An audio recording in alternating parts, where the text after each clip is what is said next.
Olá, crianças! Tudo bem com vocês? Então vamos para mais um vídeo de revisão. Vamos revisar hoje o conteúdo sobre a divisão política do Brasil.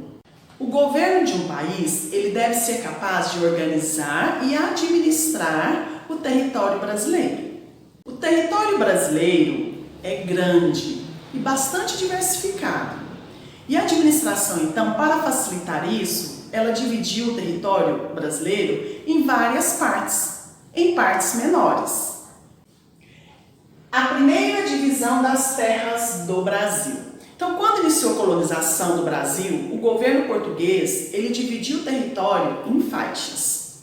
E essas faixas eram chamadas de capitanias hereditárias. O que quer dizer hereditárias? Que passam de pai para filho por herança. Então, no governo, para assumir outra pessoa no governo, somente o seu filho poderá assumir, porque é que aqui passa de pai para filho por herança. Aqui mesmo diz capitanias hereditárias. Então, e cada uma delas era doada pelo rei a um donatário. O que é donatário? Aquele que recebe uma doação. E cada donatário devia administrar, desenvolver e proteger a capitania que recebia. E isso eles devem fazer com bastante excelência. A atual divisão das terras do Brasil. Então, atualmente o Brasil ele é dividido em 27 unidades federativas. O que quer dizer federativas? Que fazem parte de uma federação. No caso, o Brasil faz parte de uma federação.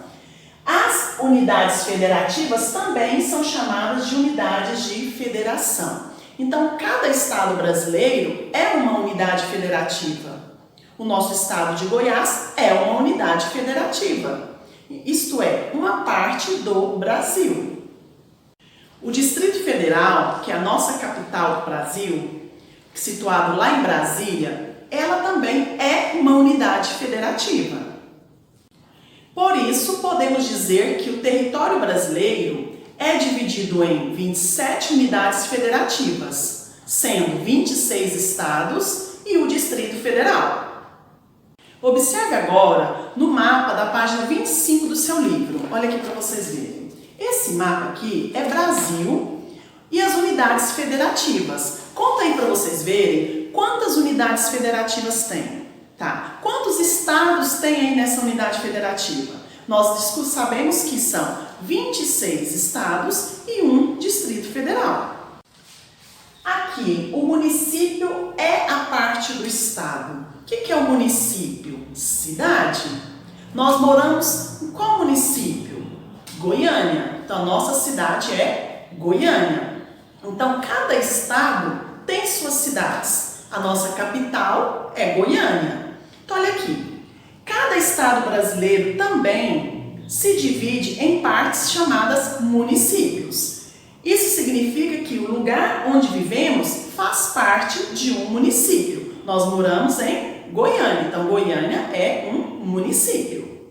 Cada município tem um governo e as suas leis próprias. O que são leis? São regras elaboradas para organizar a vida em sociedade.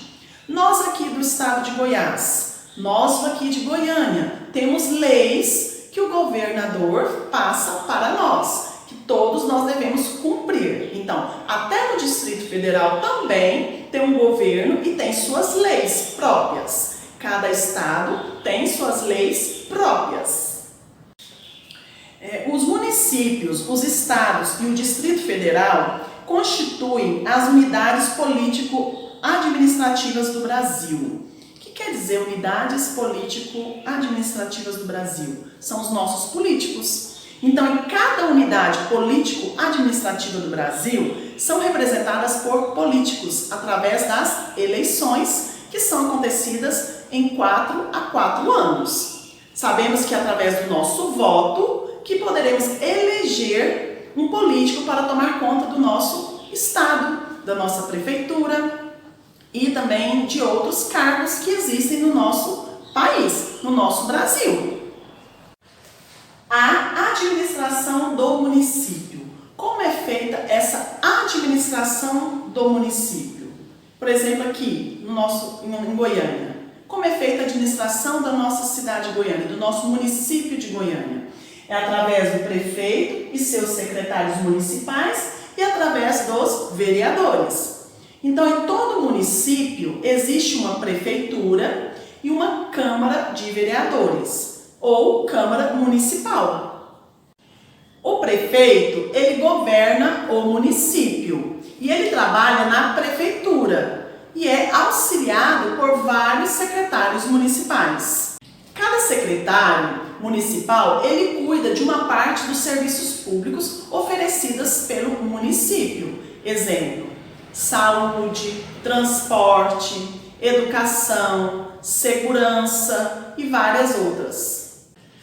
Os vereadores, eles elaboram as leis do município e eles fiscalizam também o trabalho do prefeito.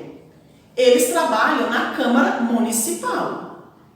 O prefeito e os vereadores são escolhidos por meio do voto, por meio das eleições que são feitas a cada 4 anos. Nós que escolhemos quem colocamos para o nosso município, para administrar o nosso município.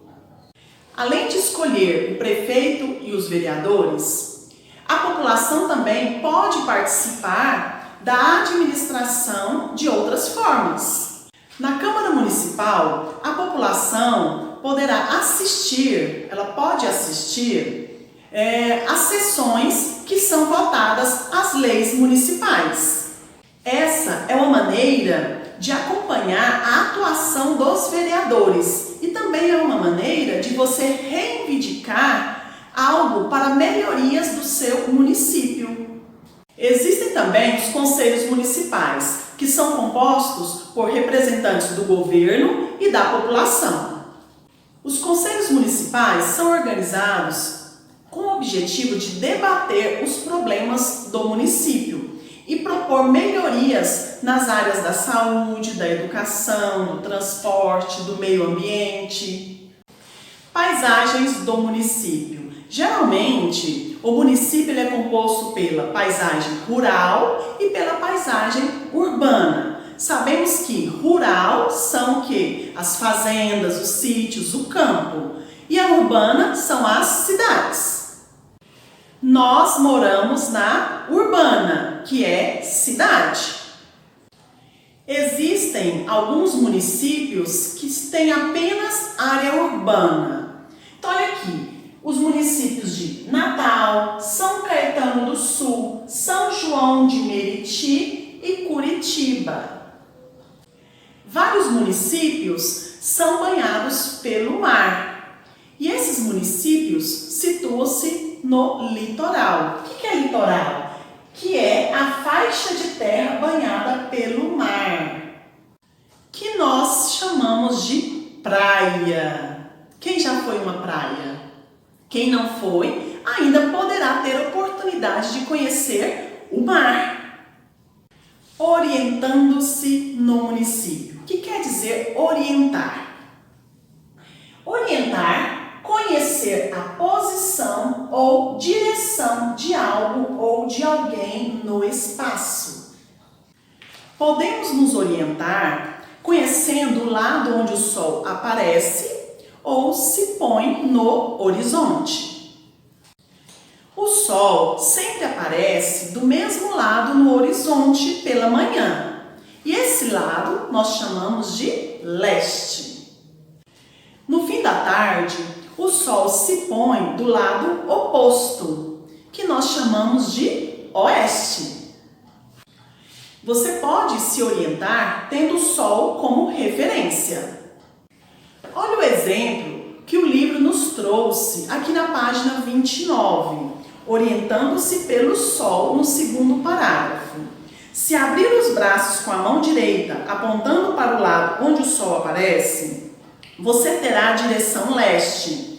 A direção oeste estará do lado oposto. À sua frente, você terá a direção norte e às suas costas estará a direção sul. Aqui está um desenho de uma rosa dos ventos que está nos direcionando para os pontos cardeais. Norte, sul, leste, oeste. O norte é representado pela sigla N, o leste pela sigla L, o oeste pela sigla O e o sul pela sigla S. Além dos pontos cardeais, nós temos também os pontos colaterais. Olha aqui no exemplo.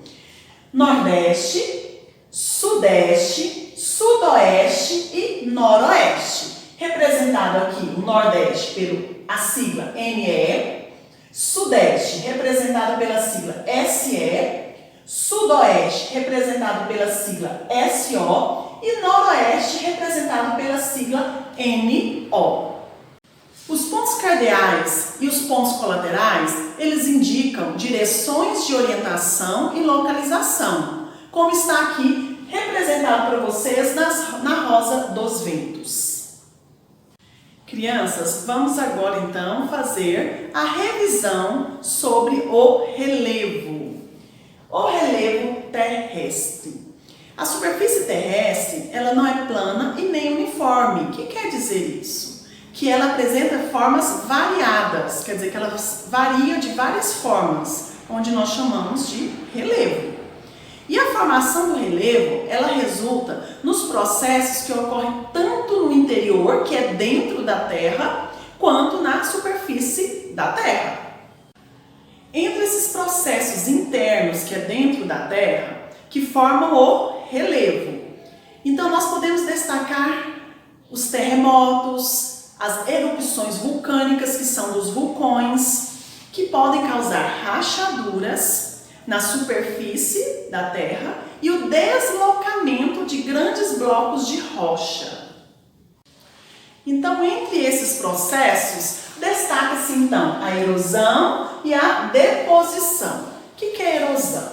É o processo de remoção e transporte de materiais desagregados das rochas, como vamos acompanhar no seu livro também, na página 48, na erosão. É o processo de remoção e transporte de materiais desagregados das rochas que compõem a superfície terrestre. Essa desagregação é causada principalmente pela variação de temperatura e pela ação da água e do vento nas rochas. O que são materiais desagregados? São materiais fragmentados, são materiais separados. É como você separa algo em pedacinhos. Então, o que é deposição? Deposição é o processo de acúmulo dos materiais desagregados das rochas que foram removidos e transportados pela erosão. Vocês viram que um depende do outro, eles estão acompanhados. E continuando então aqui, o último parágrafo da página 48. Assim, os processos de erosão e de deposição atuam na formação do relevo. Então, resumindo, a erosão ela ocorre através pela ação do vento e das águas, quando tem bastante vento forte, chuvas fortes. Esses pedacinhos, esses fragmentos, eles se deslocam, eles caem das rochas. E a deposição é acumular esses materiais. As principais formas de relevo são montanhas, planaltos, planícies e depressões. Montanhas, superfície fortemente onduladas de altitude elevada. Planalto, superfície alta e irregular. Tem hora que ela é plana e tem hora que ela é ondulada. No planalto, a erosão é maior que a deposição. Planície é uma superfície baixa e plana, na qual a deposição de materiais é maior que a erosão. E ela localiza-se ao longo dos rios e do litoral. Depressão é a superfície mais baixa em relação à superfície vizinha, ou mais baixa que o nível do mar. Para a melhor compreensão de vocês, observe bem nessa figura do seu livro, na página 49, as formas de relevo. Aqui você poderá ver nessa figura o que são as depressões, onde indica montanha, planalto, planícies. O relevo terrestre, ele tem variadas altitudes. O que é altitude? É a distância vertical medida entre um ponto da superfície da Terra e o nível do mar, considerado o nível zero. É como se você estivesse numa altura alta, né, da superfície da Terra, e lá embaixo está o mar. Esse ponto chamamos de altitude. As formas predominantes do relevo brasileiro são os planaltos, planícies e depressões. Planaltos podem apresentar as chapadas e serras. As chapadas estão nas áreas mais elevadas, no topo. Serras são um conjunto de morros com muitos desníveis. O que quer dizer isso? Que são morros uns diferentes dos outros, uns maiores, uns menores. Geralmente as planícies, elas localizam-se em lugares, em áreas de baixa altitude, geralmente entre os rios e no litoral. Já as depressões ocorrem em áreas de altitude mais baixa, em relação às serras e aos planaltos ao redor. Você também poderá tirar as suas dúvidas com as figuras que estão aí no seu livro na página 50. A ocupação do espaço modifica o relevo. Então, ao ocupar o espaço, as pessoas modificam o relevo para atender às suas necessidades e ao seu modo de vida. Então, com o crescimento da cidade, as pessoas elas começam a fazer construções para poder, aí com isso, modifica o relevo. Começam a fazer as construções para fazer os apartamentos, as casas, vão destruindo as florestas, vão destruindo as plantações, para o quê? Para ocupar o espaço. Então, o relevo, ele é transformado, ele é modificado. Nas estradas, eles destroem, então, as plantações, as florestas, para o quê? Para abrir espaço para fazer túneis, fazer estradas. Então, o ser humano, ele ocupa o espaço e modifica o relevo. Nós podemos ver também no seu livro, fala assim: áreas íngremes ou montanhosas são alteradas para a prática da agricultura. Está lá no quarto parágrafo da página 52. Vou ler novamente. Quarto parágrafo. Áreas íngremes ou montanhosas são alteradas para a prática da agricultura. Então, o que são isso? São aquelas áreas que são bem altas, montanhosas. Então, elas são usadas somente para a prática da agricultura. Então, o que acontece? Com isso, eles abriram um túnel por baixo. Por isso, são feitos túneis. Porque, às vezes, não pode ser usado a parte da agricultura para ser destruída. As atividades de mineração também alteram o relevo. Porque, muitas vezes, eles precisam abrir buracos para poder extrair o minério, e aí deixando o que? A natureza toda destruída, mas isso aí é a atividade que eles têm para fazer, para extrair o minério. Então o relevo foi modificado também dessa forma. A erosão do solo, ela ocorre principalmente pela ação do vento e da água.